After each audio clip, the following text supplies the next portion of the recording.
In 1446 was the Exodus. The Exodus is the term used for the escape, departure, and emancipation of the enslaved Israelites freed from ancient Egypt. Yahweh established the Mosaic covenant, which refers to the covenant between Yahweh and the nation of Israel. The Mosaic covenant played a vital role in defining the Israelite kingdom. Moses led the people out of Egypt and freed them from slavery. While wandering for 40 years in the desert, the Israelite people grumbled about not having food or water and wanted to return to Egypt. Moses went up to Mount Sinai and received the 10 Commandments, and when he came down, the Israelites were worshiping idols, and as a result of that, he cursed them and they spoke in tongues. In 1406 BC, Canaan, also known as the Promised Land, was eventually conquered by David. Canaan is located to the west of the Jordan. Moses led the Israelites to the Promised Land, but died before making it there, and Joshua took control.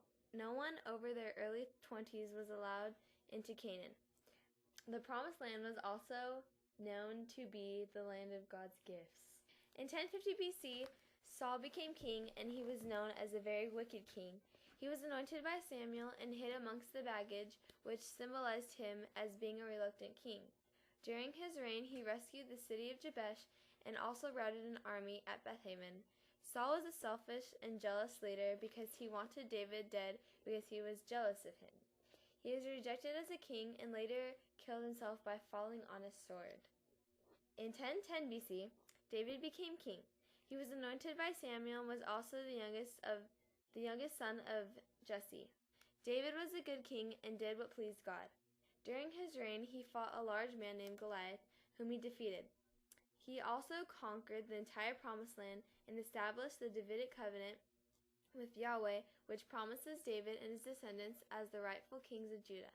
The Davidic covenant is an important element of Jesus' claim to be the Messiah. After the Davidic covenant, he committed adultery with Bathsheba and later killed her husband by sending him in front of the battlefield to make it seem like it was an accident. When he became old, his sons fought over the throne. In 970 BC, Solomon was the last and wicked king of Israel. He was the son of David and Bathsheba and won the power struggle with Adonijah for the throne. Solomon helped with the building of Jerusalem, and he gained wisdom from God.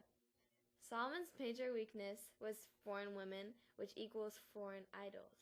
At the end of Solomon's reign, Israel divided into the northern kingdom and southern kingdom. In 930 BC, Israel divided.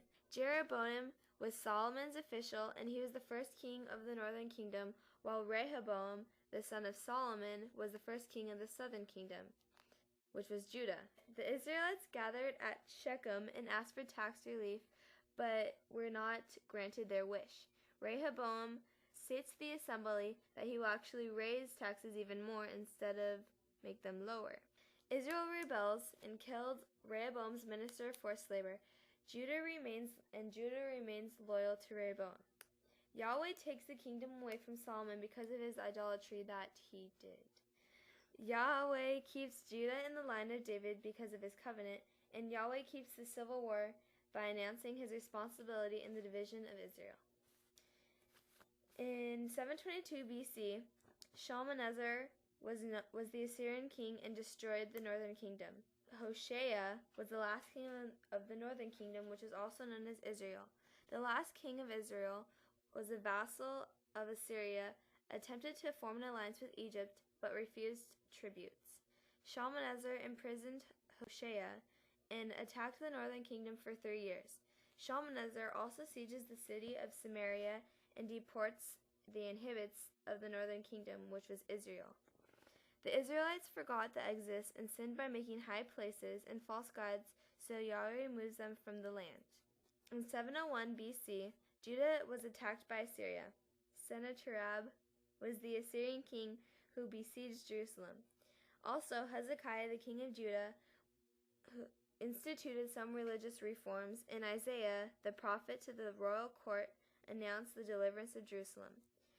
Hezekiah refused tribute to the Assyrians and also attempted to pacify the Sennacherib by giving him gold from the temple treasury.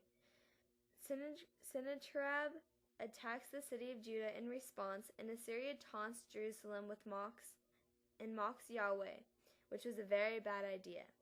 Hezekiah prays for deliverance, and the angel of the Lord delivers Jerusalem by slaying 185,000 troops besieging the city. Yahweh also spares Jerusalem because of his mercy. In 586 BC, Judah is exiled. Nebuchadnezzar was the Babylonian king who destroyed Jerusalem. Zedekiah was the last king of Judah and rebelled against Babylon. Nebuchadnezzar installed Zedekiah as a vassal king following Jehoiachin's rebellion. Zedekiah rebelled against his overlords after 9 years of vassalage, and Nebuchadnezzar killed Zedekiah's son and then blinds Zedekiah. Nebuchadnezzar also sieges Jerusalem for 2 years and sacks the temple and destroys the temple, palace, and walls of Jerusalem. Yahweh removes Judah from the land because of the sins of Manasseh, Jehoiachin, and Zedekiah. Lastly, in 536 BC, Judah returns. Cyrus was the Persian king who issued a decree to return the exiles to Judah. Zerubbabel was the high priest who led the return to Jerusalem and the beginning of the temple reconstruction. Cyrus issued a decree that the exiles are to return to Jerusalem and to rebuild the temple. Cyrus also returns the temple articles and sends money to fund the construction. The exiles begin to rebuild the temple and altar under the leadership of Zerubbabel, which was the priest. Yahweh's plan is to send the Messiah through these people, and Yahweh's covenant love endures forever.